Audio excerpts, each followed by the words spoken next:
Yeah. What's going on? I forgot it was on loop. What's going on? Run it back. Nation. It is I, DJ Eastwood, Run It Back Philly. No frauds, no fanboys. And that was not an intro. I don't care what you say. It wasn't an intro.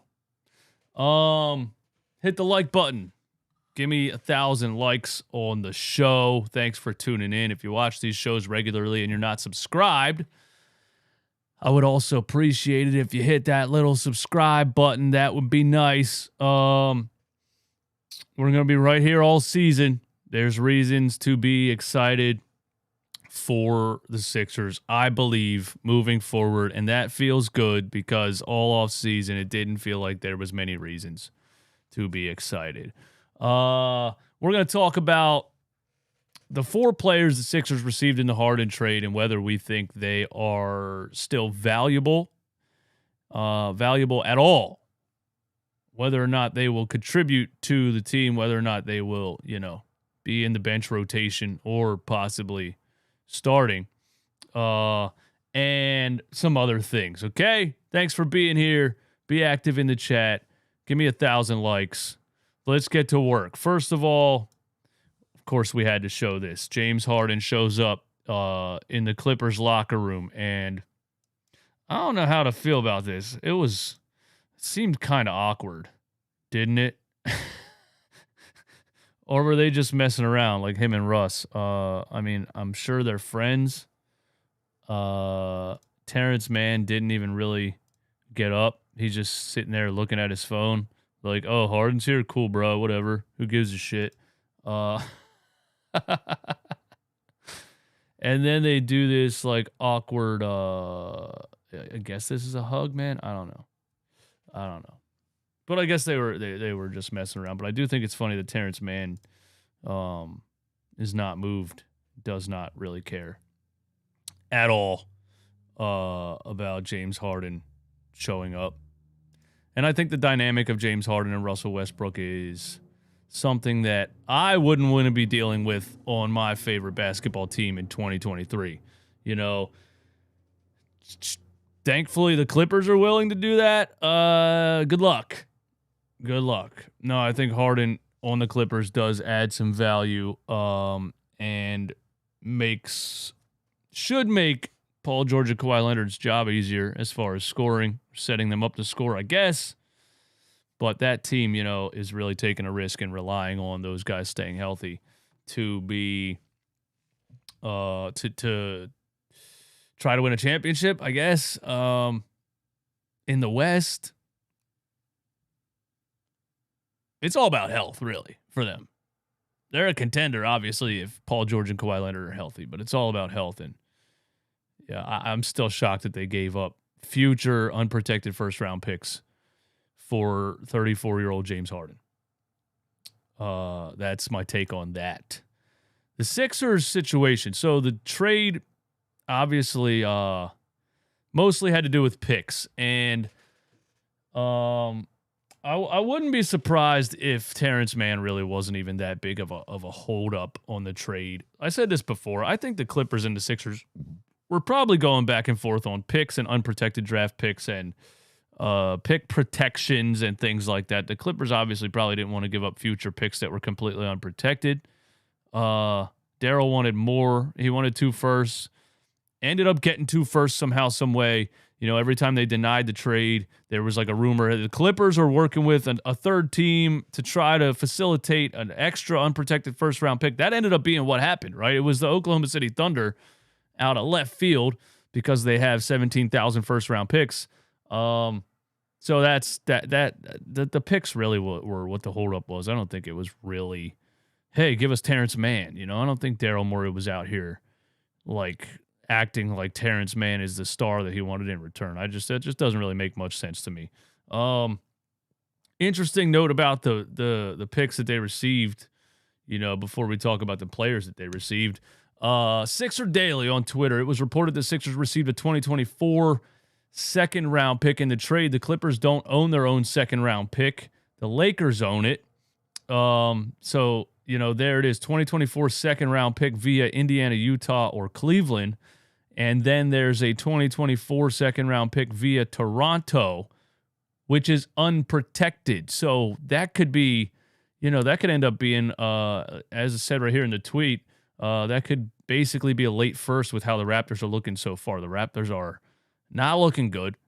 They might go into full tank mode very soon, especially after last season and then starting this season as slow as they did. And they have some young, valuable players like OG and an OB that they could trade and try to get some draft compensation for.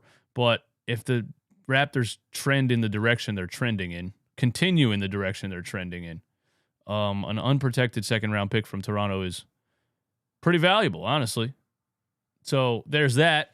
And here's the Sixers expiring deals, because if they don't do anything with the things they got in return for the trade and they just want to clear a bunch of cap space next season, look at this. You're finally out of Tobias Harris hell. $39.2 million this season. DeAnthony Melton, Kelly Oubre, Morris Sr., Nick Batum, Robert Covington. So that's what the value of the trade was, the picks and the expiring contracts, because if nothing else, next season, the Sixers can clear 40, 48, 50, 60 plus $1 million in cap space if they so choose. I personally hope that Kelly Oubre continues his hot start and ends up with some sort of 2 or 3 year contract with the Sixers, because I think he's a valuable combo wing off the bench, the type of player that the Sixers haven't had for a long, long, long, long time. Now, speaking of the players that the Sixers got in the trade, and do any of them have value? Or, for old time's sake, are they better than Furkan Korkmaz? That's all you really have to look at. There's a couple of players on the end of the Sixers bench, and yeah, the answer is yes to all of them. By the way, that's a joke. There's a couple of players on the far side of the Sixers bench that do not contribute, that don't get any rotational minutes, and they are Furkan Korkmaz and the legendary Daniel House Jr., who the Sixers lost second-round picks for tampering. At least Daniel House Jr. so far. He played a couple minutes last game, but if you can improve in the margins, I think it's a win. And having a guy like Furkan Korkmaz on your roster, who's, $5 million a year, requested his third trade. Nobody, again, Furkan Korkmaz, it's just funny. Him requesting trades is like, I think I said this before, when Nick Cannon dissed Eminem and he never replied, you know what I mean? Like, you're not important enough for him to reply to you. Obviously, nobody cares. So Furkan requesting trades is funny to me. But yeah, like, these guys are an upgrade. I do think these guys are at least an upgrade over some of the players that were forced to be role players out of process of elimination on this roster. Robert Covington. And we got a camera dying already. I haven't had issues with this camera in a minute, and we're back to having issues with the camera, so that's cool. Be right back in 1 second. There we go. Robert Covington, let's talk about him. People are acting like these players are dead or almost dead or on their way out of the league. I think, like, once I started really looking at them and their ages and things, I'm like, these players aren't as old as everyone's making it sound. Like, they're washed. These players they got in the Harden trade are cooked. They were just thrown in for expiring contracts. People are acting like these guys are all 40 years old, excluding KJ Martin. But people are acting like Marcus Morris Sr. and Nicolas Batum and Robert Covington are 43 years old each and can hardly, like, run up and down the floor. And that's just absolutely not the case. Marcus Morris Sr. and Nick Batum both played 20-plus minutes a game last year for the Clippers, and the Clippers finished 5th in the West with Kawhi Leonard and Paul George missing a combined 60 games. So at least those two guys, at least 2 out of the 4, and I think that's what Romp said yesterday, is 2 out of the 4 guys they got back can contribute right away. And I think that's Nick Batum and Marcus Morris Sr., and I think they do have something left in the tank. And they were pretty big rotational players for the Clippers last year, and there's still something there. Robert Covington. Let's start with Robert Covington. Okay, yeah, of course, he's the guy that came out of the G League when the Sixers were tanking, the process Sixers, a process legend, Robert Covington. He posts on his Instagram story a photo of him in a Sixers jersey and says, "Back to where it began." So Robert Covington is happy to be back. A fun story real quick. I was at a Sixers game, Sixers against the Cavs, I think, lower level, and Robert Covington was 0 for 9 from 3, and I yelled at him and told him he sucked when it was like silent in the arena. Like you could only hear me. He heard me, and he just glared at me as he walked to the bench. He glared right at me like, who's this fucking asshole yelling that I suck? So that's fun for me. You know, Robert Covington got pissed off at me one time, so I'll never forget that. A memory that'll go down, you know. He was 0 for 9. I think I told him to stop shooting. I was like, stop shooting. You're 0 for 9. Robert Covington was a frustrating player to watch, but a frustrating player to watch because he wasn't a high-level starting NBA player, but in the time that the Sixers were playing in, we needed players to try to be high-level starting NBA players, and that's just what you get. So, you know, it's not like Robert Covington absolutely sucks and he was terrible when he was in Philly. It was the fact that the team had nobody, and the fans were trying to hope that these players were good, and they were realistically just bench players like Robert Covington is. But, yeah, I mean, he hard to watch at times. Not a guy that you want playing, 25 minutes a game, especially at this point in his career. Although I did just go back and watch a Robert Covington highlight reel from last season. Yes, there is Robert Covington highlight reels on YouTube. Is that not insane? It was posted by the Clippers NBA basketball YouTube channel, so that makes sense. But I watched a highlight reel of Robert Covington just last season, and I will say this.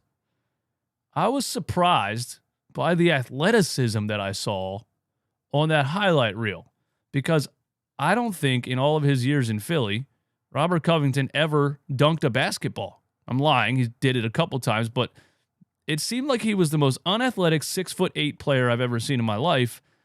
And he was also the king of like blowing wide open layups when he was in Philly. It's just odd. He seemed like he couldn't jump when he was in Philly.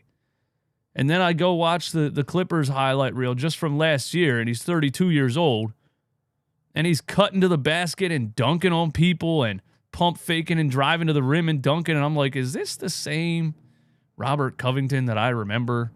Or maybe, there was just a negative aura over that tanking team that made everybody so much worse than they actually are.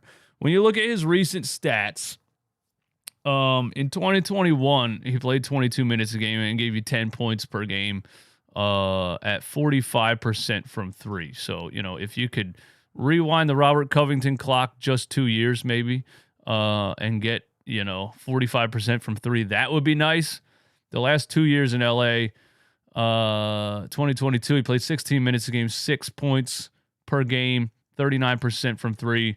And you can't really take this year as a sample size because it's the beginning of the season. He played 3 games. But, Robert Covington, if he can still guard the perimeter and shoot 40% from 3, that's as valuable as Robert Covington gets. That's the Robert Covington value. If he can guard the perimeter, use his length, disrupt passing lanes, get some steals, guard guys one-on-one, maybe slow down the other team's best perimeter offensive player when he's on the floor, or maybe he's just in bench lineups. I don't know. But the 40% from 3 is valuable.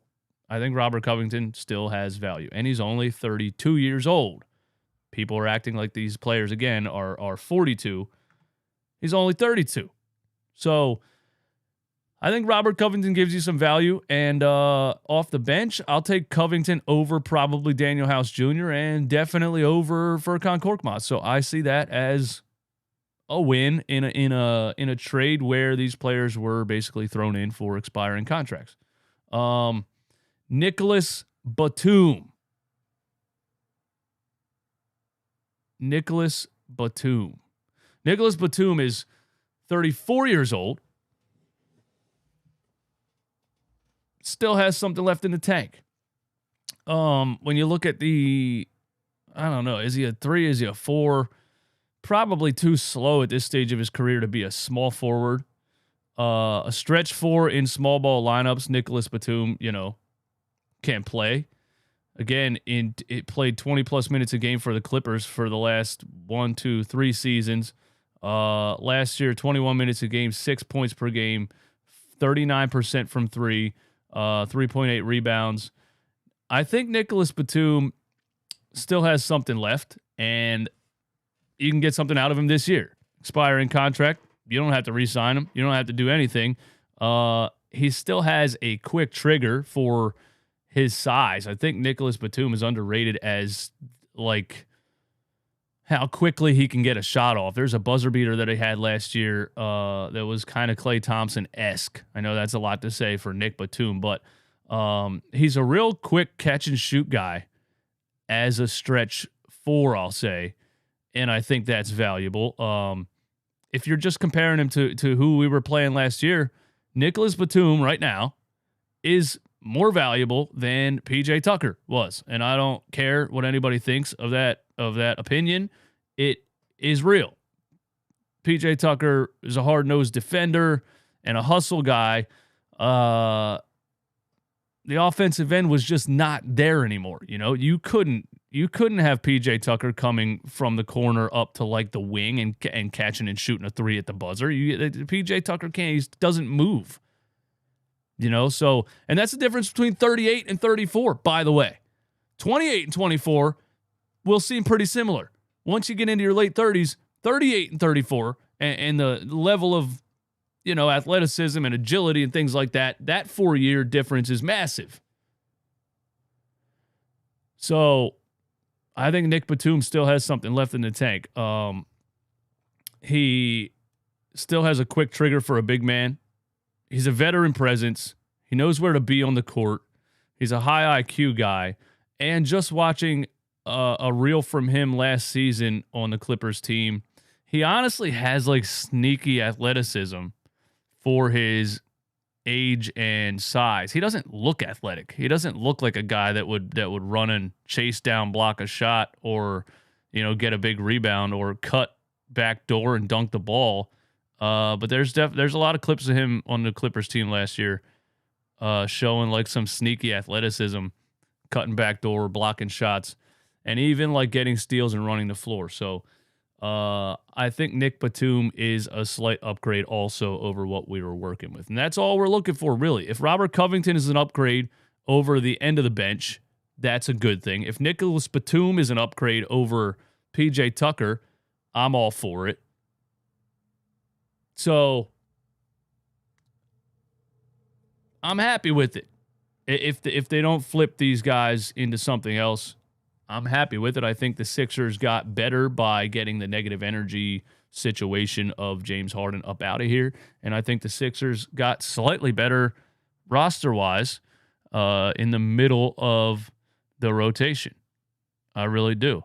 And then you look at Marcus Morris Sr. Marcus Morris Sr. is 34 years old. And Marcus Morris Sr., when healthy, still has a nice combo game. Last year, he played 28 minutes a game for the Clippers. So he played 65 games in 28 minutes a game. Again, people say washed, like he's 42 and he's playing 3 minutes a game and he's like Dwayne Dedman or something. He played 65 games and he played 28 minutes a game. 11 points per game for the Clippers and 36% from 3. The year before that, he played 29 minutes a game and 36% from 3. The year before that, 26 minutes a game, 13 points per game, 47% from 3. That was the bubble season. I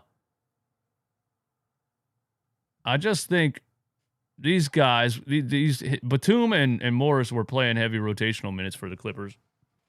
And on this Sixers team, I probably wouldn't expect these guys to play 28 minutes.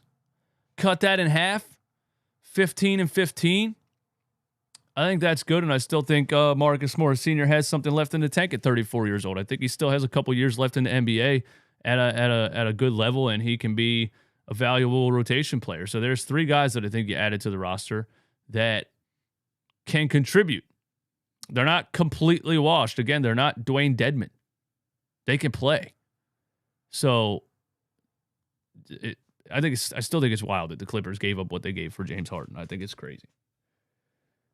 The last player is KJ Martin, and I'm very, very, very excited for KJ Martin. And shout out to Q Sims on the Instagram DMs here. Sent me a screenshot of a tweet from Francis Parker that says, Kenyon Martin said Nick Nurse has liked KJ since the draft, and he was a key piece in the trade. Kevin Pelton said he was the most interesting player the Sixers received, and Bontemps mentioned him as a possible eventual starter. This was on the Brian Windhorst podcast. Possible eventual starter is, you never know. He's 22 years old. I don't know about a starter on this team this year, if that's what they were saying, or they're just saying if the Sixers would end up signing him down the line, maybe he could turn into that. I think it's interesting that Nick Nurse really liked him coming out of the draft. And when you watch KJ's highlight reel, and look, if we look at his stats right here, he hasn't been in the league for very long. 3 years with the Rockets, and then he played for 2 games for the Clippers this year. Last year with the Rockets, 28 minutes a game, 12 points per game, 31% from 3. So, kind of a Kelly Oubre-esque wing player, not a great 3-point shooter, not a absolutely horrendous one either. His field goal percentage is 57% because he dunks the ball a lot. And when you watch KJ Martin's highlights, and I watched a game, I went and found a highlight reel of a game where he scored 22 points for the Rockets last season because I didn't want to just watch his year-long highlights because I knew it would just be all the poster dunks that he did, and that doesn't really show you his game very much. But I watched a 22-point game that he had last season, and first thing I want to say is that KJ Martin has springs. I mean, listen. This is a high flyer. This kid is a highlight waiting to happen every single time he's on the floor.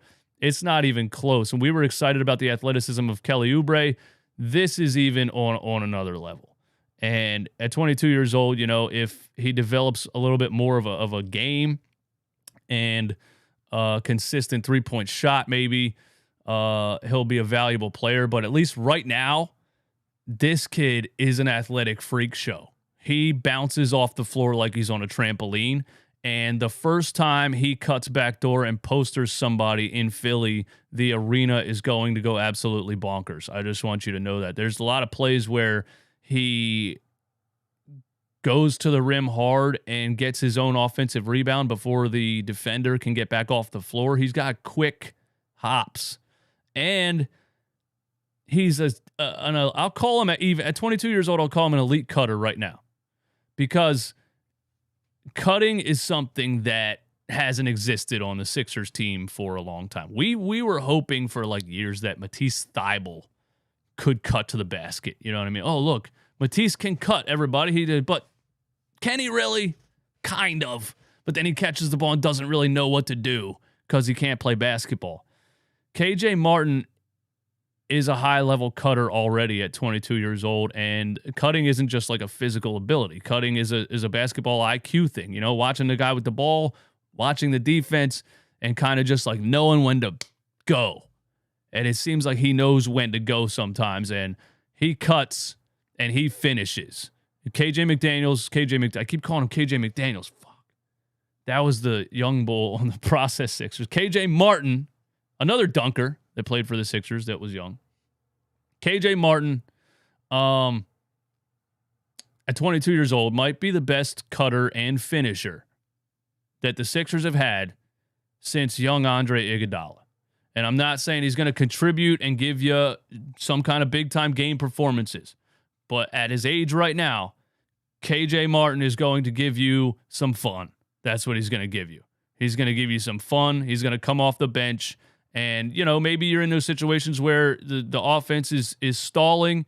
You need a little bit of energy. And he comes in and cuts backdoor and posters somebody, and everybody goes crazy, and it just sparks some kind of energy in the team.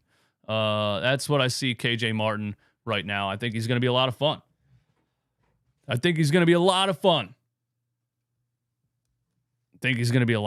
So, honestly, Robert Covington, up in the air. Didn't play a lot for the Clippers last season. They were deep on the wings, and when Kawhi and Paul George were healthy, and they had Terrence Mann and some others, he was struggling to get minutes. I don't know if he's going to get minutes on this Sixers team. Maybe he does, maybe he doesn't. But again, a 40% three-point shooter who can guard the perimeter is always valuable, as long as he's not, dribbling the ball, because he can't do that. Nicolas Batum, I think, might be the sleeper of the whole trade, considering the Sixers roster and the fit that he could have possibly with Joel Embiid. If you're just looking at an upgrade over PJ Tucker, I really think Nicolas Batum is an upgrade over PJ Tucker. I think Marcus Morris Sr. has something left in the tank. And KJ Martin has springs, has serious athleticism. And if you ever watched his dad play, you know where that comes from. That's just in the bloodline. And he's going to be a lot of fun to watch. So I think everybody's acting like the players the Sixers got in this trade are completely washed and have no value whatsoever and were just thrown in for expiring contracts. I don't think that's true. I think at least Batum and Morris are going to be rotational players for the Sixers. I think KJ Martin is possibly going to fit in, maybe be battling for minutes with Jaden Springer on the end of the bench. And I'm still kind of up in the air and unsure about Robert Covington. But with Nick Nurse, maybe he can find a way to maximize his skill set, being the perimeter defender that he is, and a solid, 40% three-point shooter. That's where I'm at with it. Exactly. Mr. Rudy, what's up, man? Thanks for the super chat. We got bodies to throw at high-level wings in this league. We finally have them. Yeah, it just seems like, the Sixers were depleted in the middle of the roster for a long time. You were top-heavy. You had Harden, Tobias, and Embiid, and then, the closest guy you had was, Danny Green with one leg. I think this trade did help them fill out the middle of the roster. Does it make you a championship contender right now? I don't know. I think that all depends on Tyrese Maxey.